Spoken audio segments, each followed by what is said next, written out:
بسم اللہ الرحمن الرحیم۔ السلام علیکم ناظرین، ابھی کچھ ہی عرصے پہلے کی بات ہے جب عمران خان امریکہ کے دورے پر گئے۔ انہوں نے ٹرمپ کو آنکھیں دکھائی، انہوں نے اقوام متحدہ میں جو تقریر کی اس سے ٹرمپ کو یہ بات تو سمجھ آ گئی کہ عمران خان جھکنے والا نہیں ہے، اور ٹرمپ کو یہ بات بھی سمجھ آ گئی کہ عمران خان کی ہر بات صحیح ہے، امریکی اسٹیبلشمنٹ غلط کر رہی ہے، اور ٹرمپ ویسے بھی امریکی اسٹیبلشمنٹ کے بعد میں پھر خلاف ہو چکا تھا۔ تو امریکی اسٹیبلشمنٹ نے سعودی عرب کو ٹاسک دیا کہ پاکستان تمہاری بات مانتا ہے، تم اس سے فلاں باتیں منواؤ، جو عمران خان نے ماننے سے انکار کر دیا، اور سعودی عرب کو یہ برداشت ہی نہیں ہوا کہ پاکستان اسے انکار کر رہا ہے، حالانکہ پاکستان اسے سیکیورٹی دیتا تھا، اور جو ملک آپ کو سیکیورٹی دیتا ہے وہ ملک آپ کو ڈکٹیٹ کرتا ہے، لیکن ہم سعودی عرب کو سیکیورٹی بھی دیتے تھے، الٹا اس سے ڈکٹیشنز لیتے تھے، کیونکہ ہمارے حکمران کرپٹ ہوا کرتے تھے۔ پاکستان وہ واحد ملک تھا جو آپ کو فائدہ بھی پہنچاتا تھا اور آپ کے سامنے جھکتا بھی تھا، کیونکہ آپ بھلے پاکستان سے فائدہ لے رہے ہیں لیکن ہمارے سیاستدانوں کو ذاتی مفاد دے رہے ہیں۔ تو سعودی عرب سے برداشت نہیں ہوا کہ عمران خان سعودی عرب کو آنکھیں دکھا رہا ہے، سعودی عرب نے بڑے ہاتھ پاؤں مارے۔ ٹرمپ بہت جلدی سمجھ گیا تھا عمران خان کے مزاج کو، لیکن محمد بن سلمان کو بہت دیر لگی۔ محمد بن سلمان کو لگا کہ میں عمران خان کو ٹھیک کر کے ہی چھوڑوں گا۔ سعودی عرب بھارت کے بڑا قریب چلا گیا، اسرائیل کے بڑا قریب چلا گیا، اور ایک وقت آیا کہ OIC کو بھارت اور اسرائیل چلانے لگے۔ پہلے تو امریکہ چلاتا تھا، پھر بھارت اور اسرائیل چلانے لگے، لیکن عمران خان ڈٹا رہا اور سعودی عرب کو پاکستان کے سامنے جھکنا پڑا۔ وہ OIC جو پاکستان سے کہتا تھا کہ یہ کشمیر آپ کا آپسی مسئلہ ہے، اسے امت کا مسئلہ نہ بنائیں، وہی OIC آج عمران خان کی زبان بول رہا ہے اور اقوام متحدہ سے مطالبہ کر رہا ہے کہ آپ ایکشن لیں، یعنی اپنی فوجیں بھیجیں، نہیں تو ہمیں بھیجنی پڑیں گی۔ یہ ساری ڈیٹیلز آپ کو آج کی ویڈیو میں بتاتے ہیں۔ اس سے پہلے اگر ابھی تک آپ نے ہمارا چینل سچ ٹی وی سبسکرائب نہیں کیا تو اسے ابھی سبسکرائب کریں اور بیل آئیکن پر کلک کریں تاکہ ہماری آنے والی ویڈیوز آپ کو وقت پر ملتی رہیں۔ ایکسپریس ٹریبیون کی خبر ہے، OIC voices deep concern over hijab ban, Islamophobic incidents in India۔ ناظرین، OIC نے بڑے لیول پر تیسری دفعہ بھارت کے خلاف انٹرنیشنل لیول پر آواز اٹھائی ہے۔ حال ہی میں امریکہ کے بین الاقوامی مذہبی آزادی کے سفیر کے بیان کے بعد اسلامی تعاون تنظیم کی جانب سے بھی انڈیا میں مسلمان مخالف رویوں پر تشویش کا اظہار کرتے ہوئے مطالبہ کیا گیا ہے کہ حکومت مسلمانوں کے تحفظ کو یقینی بنائے، اور ساتھ ہی ساتھ اقوام متحدہ سے بھی اس معاملے پر اقدامات کرنے کی اپیل کی گئی ہے۔ ناظرین، OIC نے بہت بڑا مطالبہ کیا ہے اقوام متحدہ سے۔ جب آپ اقوام متحدہ سے ایکشن لینے کا مطالبہ کرتے ہیں تو اس کا مطلب ہوتا ہے کہ اقوام متحدہ اپنی فوجیں بھیجے، اور یہ مطالبہ دھمکی آمیز سٹائل میں کیا گیا ہے، یعنی اگر آپ نے ایکشن نہیں لیا تو پھر ہمیں ہی کچھ کرنا پڑے گا۔ اس کا کیا مطلب ہے کہ پھر 57 ممالک کی فوجیں بھارت جائیں گی اور وہاں کے مسلمانوں کو تحفظ دلائیں گی۔ واضح رہے کہ بھارت کی ریاست کرناٹک میں گزشتہ 1.5 ماہ سے کئی کالجوں میں حجاب پر طالبات اور انتظامیہ کے درمیان اختلافات جاری ہیں، اور یہ معاملہ اب ہائی کورٹ میں ہے۔ کرناٹک ہائی کورٹ نے ایک عبوری حکم میں طالب علموں کے کلاس رومز میں حجاب پہننے یا زعفرانی شال لے جانے پر پابندی لگا دی ہے۔ ناظرین، مسکان خان نامی اسلام کی شیرنی کو تو آپ سب جانتے ہیں۔ اس نے جس بہادری سے اللہ اکبر کے نعرے لگائے، جس بہادری سے انہوں نے بھارت کے اصل گھناؤنے چہرے کو پوری دنیا کے سامنے ایکسپوز کر کے رکھ دیا، یہ تو پڑ جاتے ہیں کہ آپ نے اس معاملے کو اٹھایا کیوں، لیکن وہ معاملہ اتنا اٹھا کہ بھارتی سرکار کو بھی مسکان خان کی تعریف کرنی پڑی۔ OIC نے پیر کو بھارت کی ریاست کرناٹک میں حجاب کے تنازع اور گزشتہ سال اتراکھنڈ ریاست کے شہر ہری دوار میں بھی ہندو رہنماؤں کی ایک مذہبی تقریب میں مسلمانوں سے متعلق نفرت پر مبنی تقاریر پر گہری تشویش کا اظہار کیا ہے۔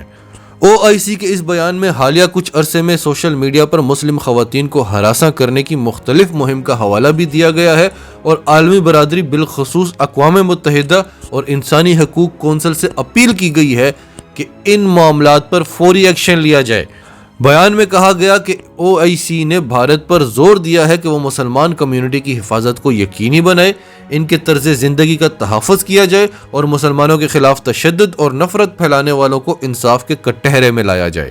اور ناظرین، اسلامی تعاون تنظیم پہلا بین الاقوامی فورم نہیں جس نے بھارت میں حجاب کے معاملے پر آواز اٹھائی ہے۔ اس سے پہلے امریکی سفیر برائے بین الاقوامی مذہبی آزادی نے بھی کرناٹک میں حجاب کے تنازع پر 11 فروری کو ٹویٹر پر سرکاری بیان جاری کیا، جس میں انہوں نے کہا کہ مذہبی آزادی میں اپنی مرضی کا لباس پہننے کا اختیار بھی شامل ہے۔ امریکی سفیر نے کہا کہ بھارت کی ریاست کرناٹک کو یہ کوشش نہیں کرنی چاہیے کہ وہ کسی کے مذہبی لباس پر فیصلہ کرے۔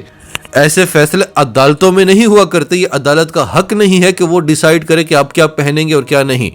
اسکول میں حجاب پہننے پر پابندی نہ صرف مذہبی آزادی کی خلاف ورزی ہے بلکہ یہ خواتین اور لڑکیوں کے خلاف بھی ایک قدم ہے۔ واضح رہے کہ پاکستان نے بھی سرکاری طور پر انڈیا سے اس معاملے پر احتجاج کیا ہے۔ پاکستان نے بھارت کو سمن جاری کیا اور اسلام آباد میں موجود بھارتی اتاشی کو دفتر خارجہ بلا کر تشویش کا اظہار کیا۔ ناظرین، گزشتہ سال امریکی وزیر خارجہ اینٹنی بلنکن نے مذہبی آزادی کی خلاف ورزی کرنے والے خاص تشویش والے ممالک کی فہرست جاری کی تو فہرست مرتب کرنے والے امریکی کمیشن برائے مذہبی آزادی نے تجویز دی کہ اس میں بھارت کا نام بھی شامل کیا جائے۔ اس کے باوجود بائیڈن انتظامیہ نے بھارت کا نام فہرست میں شامل نہیں کیا، اور جو بائیڈن انتظامیہ کے اس اقدام پر پوری دنیا سے صرف بھارت پر نہیں، جو بائیڈن انتظامیہ پر بھی انگلیاں اٹھنے لگیں۔ آپ اندازہ لگائیں کہ اس فہرست میں پاکستان کا نام شامل ہے۔ اگر ہماری بھارت کے ساتھ جنگ بھی لگی ہو تو ہمارے جو ہمسائے، جو ہندو ہوں، سکھ ہوں، ان پر کوئی فرق نہیں پڑتا، ان پر کوئی اثر نہیں پڑتا۔ پاکستانی مسلمان ہر پلیٹ فارم پر کمپٹیشنز میں ہی مرتے رہتے ہیں، میرٹ میں ہی پیچھے رہ جاتے ہیں، لیکن اقلیتوں کو ان کا کوٹا دیا جاتا ہے۔ تو جو پاکستانی ہیں وہ بڑی اچھی طرح سے جانتے ہیں کہ پاکستان میں اقلیتوں کے ساتھ کیا سلوک کیا جاتا ہے۔ اس میں کوئی شک نہیں کہ بھارت نے اس پر اربوں ڈالرز لگائے ہیں کہ پاکستان کو بدنام کیا جائے۔ اس نے خصوصاً ایسے واقعات کریٹ کرنے کی کوشش کی ہے تاکہ پاکستان کو بدنام کیا جائے۔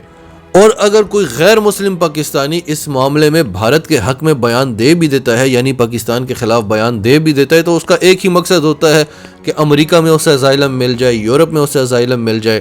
ورنہ سب جانتے ہیں کہ پاکستان میں اقلیتوں کے ساتھ کیا سلوک ہوتا ہے۔ اس کے باوجود پاکستان کا نام اس لسٹ میں ہے، اور بھارت جس پر ہر روز صرف امریکہ سے اگر آپ کہیں تو ہر روز امریکہ سے کم از کم 10 رپورٹس آتی ہیں جن میں بھارت کو انتہا پسند ترین اور دہشت گرد ترین ملک کہا جاتا ہے، لیکن بھارت کا نام اس لسٹ میں نہیں ہے۔ اب مسکان خان نامی لڑکی جس کی وجہ سے سعودی عرب اور OIC حرکت میں آئے ہیں، اس معاملے کو کس نے اچھالا؟ سب سے پہلے عمران خان نے پوسٹ کیا۔ جو کام بھارتی میڈیا کرتا ہے پاکستان کو بدنام کرنے کے لیے، اس کے جواب میں ہمارا میڈیا کچھ نہیں کرتا، وہ کام بھی عمران خان کر رہا ہے۔ عمران خان نے اس معاملے کو اچھالا تو یہ پوری دنیا میں آگ کی طرح پھیلا، پوری دنیا سے بھارت پر تھو تھو ہوئی، اور اب OIC مطالبہ کر رہا ہے کہ اقوام متحدہ ایکشن لے، نہیں تو ہمیں ہی کچھ کرنا پڑے گا۔ مختلف میڈیا گروپس بھارت کے وزارت خارجہ سے پوچھتے رہے کہ OIC نے جو آپ کے خلاف مطالبہ کیا ہے اس پر آپ کا کیا کہنا ہے؟ بھارت کا فارن آفس خاموش رہا، اور میڈیا گروپس کا کہنا تھا کہ بھارت یہی کہے گا کہ یہ ہمارے اندرونی معاملات ہیں، اس میں مداخلت نہ کی جائے۔ تو اس بار بھارت نے اپنے اس بیان کو تھوڑا سا چینج کیا، کیونکہ اس پر اب ہنسی آتی ہے کہ یہ دنیا کوئی جنگل نہیں ہے کہ آپ لوگوں کا قتل عام کرتے رہیں، لوگوں کی نسل کشی کرتے رہیں اور دنیا خاموشی سے سیر دیکھتی رہے آپ کا، کیونکہ یہ آپ کے اندرونی معاملات ہیں۔ تو بھارت کو تھوڑا سا بیان چینج کرنا پڑا۔ ہندوستان ٹائمز کی خبر ہے، communal mind set, India scores OIC over statement on Muslims in India. Bharat نے OIC کی اس اسٹیٹمنٹ کو مسترد کر دیا ہے اور اسے فرقہ وارانہ ذہنیت کہا ہے۔ بھارت نے کہا کہ OIC ہائی جیک ہو چکا ہے۔ OIC کسی اور کی زبان، یعنی پاکستان کی، یعنی عمران خان کی زبان بول رہا ہے۔ OIC نے اپنی اسٹیٹمنٹ میں اسلامو فوبک انسیڈنٹس ان انڈیا کا ذکر بھی کیا ہے، اور یہ بات ہمیشہ عمران خان کرتا ہے۔ بھارت نے پاکستان یا عمران خان کا نام نہیں لیا، لیکن اس نے کہا کہ مسلمانوں کے 57 ممالک ہائی جیک ہو چکے ہیں، انہیں کوئی اور استعمال کر رہا ہے ایک مخصوص مقصد کے لیے، بھارت کو بدنام کرنے کے لیے اور بھارت کے خلاف پروپیگینڈاز کرنے کے لیے۔ آپ کے ملک میں ہر روز کبھی گرجا گھروں کو آگ لگا دی جاتی ہے، کبھی مسلمانوں کی جمعے کے اجتماع سے پہلے وہاں پر گوبر پھینک دیا جاتا ہے۔ جب مسلمان جمعے کی نماز پڑھتے ہیں تو آپ جے شری رام کے نعرے لگانے لگتے ہیں، انہیں آپ جمعے کی نماز نہیں پڑھنے دیتے، مسلمان لڑکیوں کو آپ حجاب نہیں پہننے دیتے، مسلمانوں کے گوشت کھانے پر آپ تلواریں اٹھا کر پہنچ جاتے ہیں، مسلمانوں کو سڑکوں پر آپ مارتے ہیں، ان کی دکانوں کو، ان کے گھروں کو آگ آپ لگاتے ہیں۔ یہ سب کچھ OIC آپ کو بدنام کرنے کے لیے کر رہا ہے۔ کشمیر میں جو 7000 بے نام قبریں ملی ہیں، کیا وہ OIC نے بنائی ہیں؟ آپ کے ہندو رہنماؤں نے کھلے عام آ کر ہندوؤں سے کہا کہ مسلمانوں کی نسل کشی کرنی ہوگی، آپ کو تلواریں اٹھانی پڑیں گی، ان کا قتل عام کرنا پڑے گا۔